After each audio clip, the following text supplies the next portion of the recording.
Hello plant lovers, welcome to my channel IB Garden. Friends, welcome to my another video जिसमें मैं आज बताऊंगी हमारे कितने सारे प्लांट्स हैं जो गर्मी की वजह से सूख जाते हैं।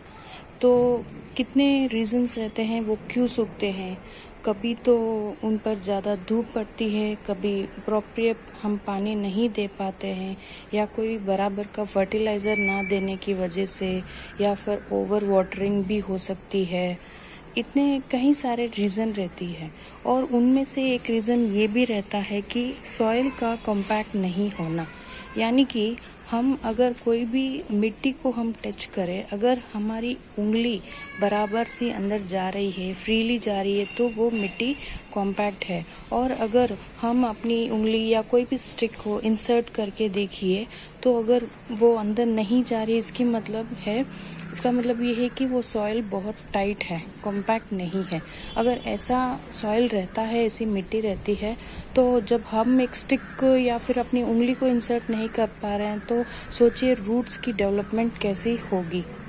तो इन चीज़ों से बाहर आने के लिए मैं आज इसी कारण का ये वीडियो बना रही हूँ कि अगर सॉइल बहुत ही टाइट हो जाए, कॉम्पैक्ट ना रहे, तो उस सॉइल को कैसे फिर बैलेंस करें प्लांट लगाने के लिए, कैसे वो फर्टाइल सॉइल को फिर फर्टाइल करें। आज मैं इसी वीडियो में यही कवर अप करूँगी कि हम फिर कैसे अपने सॉइल को नॉर्मल करें कि वो फिर अच्छी तरह से प्लांट्स को ग्रो कर सके। जैसे कि मैं आपको बताती हूँ, हालांकि मेरे गार्डन में सारी मिट्टी तो अच्छी ही है, लेकिन कभी कभी होता है कोई प्लांट सूख जाते हैं। यहाँ पर है, ये देखिए। अब जैसे कि ये प्लांट सूख गया है, पता नहीं क्या प्लांट था, याद भी नहीं आ रहा है। देखिए, अब आप देख पा रहे हैं कितनी टाइट है ये सॉइल। ठीक है, इसको हाथ में लेके देखती हूँ। ये देख पा रहे हैं कितनी चिकनी है ये मिट्टी, है ना। अब जब होता क्या है, बारिश आती है या हम वाटरिंग करते हैं तो ये सॉइल है और भी इस तरह से टाइट होता ही रहता जाता है। तो जब सूख जाता है तो जैसे ही ये पत्थर के जैसे हो जाता है, तो आप बोलिए इसमें कैसे रूट्स ग्रो होंगे, कैसे डेवलप होंगे, है ना। अब चलिए कोई फ्री वाली मिट्टी देखते हैं। जैसे कि इसमें है फिलोडेंड्रन प्लांट में, इजीली ले भी पा रही हूँ मैं। ऊपर टॉप में सॉइल देखिए, देख पा रहे हैं डिफरेंसेस इसकी। अब यूँ मिट्टी में ले तो भी देखो कैसे बिखर रही है ये सॉइल, है ना। तो आप इजीली अब गेस कर पा रहे हैं कि इस टाइट सॉइल में, इसमें और इसमें कितना डिफरेंसेस है ना फ्रेंड्स। तो आज इस वीडियो में मैं यही कवर अप करूँगी कि इस सॉइल जो बहुत टाइट है, पानी डालते ही ये पत्थर के जैसे हो जाता है सूखने के बाद, इसको कैसे हम फिर फर्टाइल सॉइल करें, इस मिट्टी को कैसे कॉम्पैक्ट करें, इसमें क्या क्या ऐसी चीज़ें मिलानी चाहिए जो सॉइल बराबर का फर्टाइल हो जाए और आपके प्लांट्स इस तरह फिर ग्रो होने लगे freely.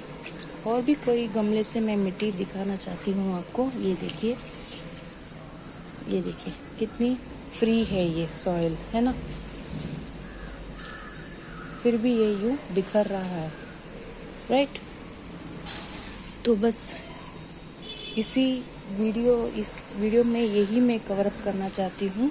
Stay tune with my channel IB garden. पहले मैं मेरा हैंड्स को वॉश कर लेती हूँ। ग्लव्स भी पहन सकती हूँ, ऐसी कोई बात नहीं, लेकिन बताना चाहती थी आपको कि ये मिट्टी किस तरह की है। दो टाइप की मिट्टी होती है, एक फर्टाइल और एक अनफर्टाइल। ठीक है, लेट्स स्टार्ट द वीडियो। तो अब देखिए फ्रेंड्स, इस मिट्टी को मैं निकालती हूँ और इसे कैसे फर्टाइल करते हैं, इस मिट्टी को फिर से कैसे कॉम्पैक्ट करते हैं, देखते हैं। देखिए, अब इसे निकालने से भी कितनी मुश्किल हो रही है, बहुत ही टाइट है ये सॉइल। ठीक है, मैंने यहाँ पर इसे निकाल दिया है।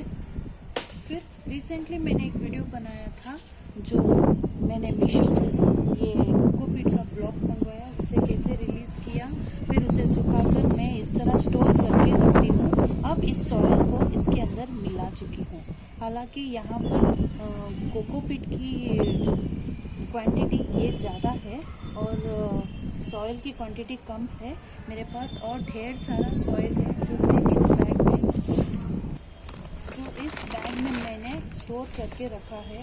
ये वही मिट्टी है जहाँ भी मैं मिट्टी को बहुत ही टाइट देखती हूँ तो सारा कुछ गमलों से मैं पौधे निकाल देती हूँ, फिर इस मिट्टी को स्टोर करती हूँ, फेंकती नहीं हूँ, इसे भी फिर कॉम्पैक्ट बनाने के लिए स्टोर कर देती हूँ। तो आज देखिए इस मिट्टी को हम कैसे कॉम्पैक्ट बनाते हैं। पहले आप देख पा रहे हैं इस मिट्टी में कितने सारे कंकर पत्थर सब है। अब इनमें से तो कोई भी प्लांट्स ग्रो नहीं होंगे, तो इन सबको मैं पहले इस तरह की एक छन्नी की मदद से इन सबको मैं छान लेती हूँ इस कोकोपीट के ऊपर ही। ये सिर्फ मिट्टी है, इसके अंदर कोई भी फर्टिलाइज़र मैंने ऐड करके नहीं रखा हुआ है। बस जो गमलों में से टाइट मिट्टी थी सबको मैंने निकाल के इस तरह से मैंने स्टोर करके रखी है। आप देख पा रहे हैं इसके अंदर ज़्यादातर तो मिट्टी कम है और कंकर है, पत्थर ज़्यादा है। ये क्यों इसके लिए हुआ है, बहुत सालों से ये मिट्टी में मैं बार बार प्लांट्स को कल्टीवेट करती ही जा रही हूँ। तो इस मिट्टी ने ऑलमोस्ट सारे जितना इसके अंदर फर्टाइल रहता है, जितने भी इसके अंदर गुण रहते हैं सॉइल के, वो सब कुछ अब ख़त्म हो चुका है। तो मैं इसके अंदर इस मिट्टी को फिर कम्पैक्ट बनाने के लिए आज मैं इस फिर पुरानी मिट्टी को पहले से फिर यूज़ कर रही हूँ। मेरा आज वीडियो बनाने का इंटेंशन भी यही था कि हम जितनी भी पुरानी मिट्टी हो उसे फिर कैसे फर्टाइल बनाते हैं, तो इसके अंदर क्या क्या ऐड करते हैं, इस वीडियो में यही मैं कवर अप करूँगी। अब मैंने सारी मिट्टी को छान ली है, देख पा रहे हैं आप। अब इसके अंदर कोई भी कंकर नहीं है, पत्थर वगैरह कुछ भी नहीं है तो पूरी मिट्टी है, ठीक है। अब जितनी भी मिट्टी थी इसको मैंने कोकोपीट में ही इसके ऊपर ही छान लिए। तो अब बराबर से पूरी तरह से पहले मिला देती हूँ। कोकोपीट और मिट्टी ही है इसके अंदर, और वो मिट्टी जो इसके अंदर कोई भी फर्टाइल नहीं है, एकदम बेजान सी मिट्टी है, क्योंकि वो बहुत सालों से प्लांट्स हो के फिर उसके अंदर जितनी भी ताकत रहती, जितना पोषण है उस मिट्टी में, सब कुछ ख़त्म हो गया। तो अब इस मिट्टी को फिर कैसे पोषण युक्त मिट्टी बनाते हैं और इसके अंदर क्या क्या ऐड करते हैं। अब ऑलमोस्ट इसके अंदर 60% जितनी रेत है, ठीक है। रेत यानी कि मिट्टी है, पॉटिंग सॉइल ही है, और 30% जितना कोकोपीट है।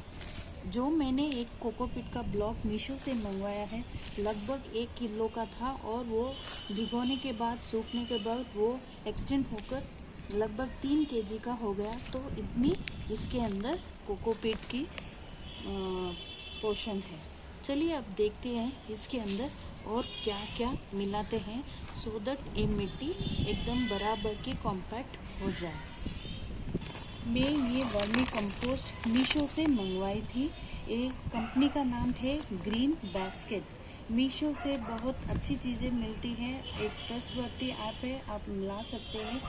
1 केजी का वर्मी कंपोस्ट है। हालांकि वर्मी कंपोस्ट को हम घर में भी बना सकते हैं, लेकिन उसे बनाने में काफ़ी वक्त लगता है, 2 महीने तो लगते हैं, फिर जाके इस टाइप का रंग आता है। लेकिन इमीडिएटली मैंने इसे मीशो से मंगवाया है। जब वर्मी कंपोस्ट का इस तरह का रंग रहता है तो समझ जाना ये पूरा वेल सॉइल है, वेल फर्टाइल्ड फर्टिलाइज़र रहता है वर्मी कंपोस्ट। वर्मी कंपोस्ट में होता क्या है, इसमें जितनी भी सब्जियों के छिलके हैं, फ्रूट्स के छिलके हैं और ड्राई लीव्स है, इन सब का मिश्रण होकर फिर ये मिट्टी को हम ब्लैक सॉइल भी कहते हैं, इस तरह से रंग बदल जाता है। इन सब पूरी तरह से डीके होके इनका रंग कुछ इस तरह से हो जाता। अब जितना ये 1 केजी का पैकेट है मैं पूरा इसके अंदर डाल रही हूँ। ये भी बहुत ज़रूरी रहता है प्लांट्स के अच्छे ग्रोथ के लिए वर्मी कंपोस्ट। तो पहले भी इसे मैं अच्छी तरह से मिला लेती हूँ। अब जैसे ये एक 15% का वर्मी कंपोस्ट हो गया है, इतनी ज़्यादा ज़रूरत नहीं रहती है। अगर आप और मैं बताने वाली चीज़ें अगर इसके अंदर ऐड कर रहे हैं तो 15% तक का वर्मी कंपोस्ट ही काफ़ी है।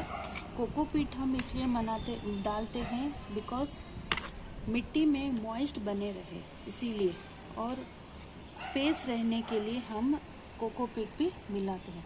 देखिए अब इसके अंदर अच्छी तरह से घुल गया है वर्मी कंपोस्ट। चलिए अब देखते हैं नेक्स्ट इंग्रेडिएंट, यानी कि सॉइल को फर्टाइल करने के लिए अगला चीज़ मैं क्या डालने वाली हूँ, ये डीएपी के दाने। डीएपी के दाने क्यों यूज़ करते हैं? जिस पौधों में, ये भी मैंने मीशो से मंगवाया है, ग्रीन नेस्ट से मंगवाया है, बहुत ही रिजनेबल रेट का है। जहाँ पर पौधों की ग्रीनरी चाहते हैं, लीव में ग्रीनरी या फिर कहीं फल फ्रूट की अच्छी ग्रोथ के लिए हम ये डीएपी के दाने इसमें मिलाते हैं। अब आप पूछेंगे कितना मिलाना चाहिए? जब इस तरह का 4 इंच का जो गमला रहता है, इसके अंदर सिर्फ 6 से 8 दाने ही हम डीएपी के डालते हैं।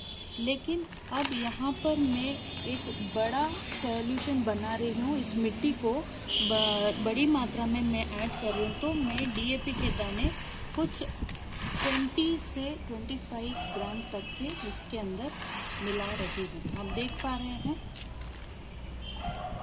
ये ऑलरेडी 250 ग्राम का पैकेट है, 250 mg का है, तो मैंने थोड़ा ही अभी इसके अंदर बच गया था, 25 ग्राम जितना ही पैकेट था पूरा इसमें मिला लिया है। अब इसको भी बराबर से मिलाना बहुत ज़रूरी रहता है फ्रेंड्स। इस तरह से देखिए, अब आप इसे गोल्ड भी कह सकते हो। इसे डालते ही देखिए आपके प्लांट्स कैसे फटाक से ग्रो होने लग जाएंगे, और जो पत्तों पे जो ग्रीनरी आती है उसका तो अलग ही जादू रहता है फ्रेंड्स। अब अगली चीज़ है बोन मिल। सबसे खास, सबसे इम्पोर्टेंट फर्टिलाइज़र है बोन मिल। ये भी मैंने मीशो से ही मंगवाया है, गार्डन नेस्ट का है, बहुत ही रिजनेबल रेट है। बोन मिल है, ये पाउडर्ड फॉर्म में रहता है। हर एक प्लांट में आप देख पाएंगे कहीं ना कहीं पेस्ट है, मिलीबिग्स है या फिर स्पाइडर मिस्ट, ये तो रहते ही है। तो इन चीज़ों से बाहर आने के लिए फंगस है तो इसके लिए मैं फंगीसाइड का मिलाना बहुत ज़रूरी रहता है, और सबसे अच्छा रहता है बोन मिल। ये एक हद तक फॉस्फोरस भी रिलीज़ करता है। हाँ फ्रेंड्स, एक नेचुरल फर्टिलाइज़र के तौर पे काम करता है, तो मैं इसे भी इसमें ऐड करने वाली हूँ।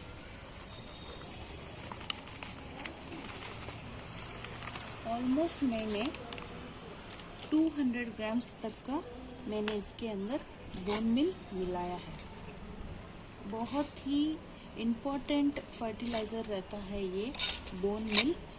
हर एक सॉयल मिक्सचर में इसका होना बहुत ही ज़रूरी है।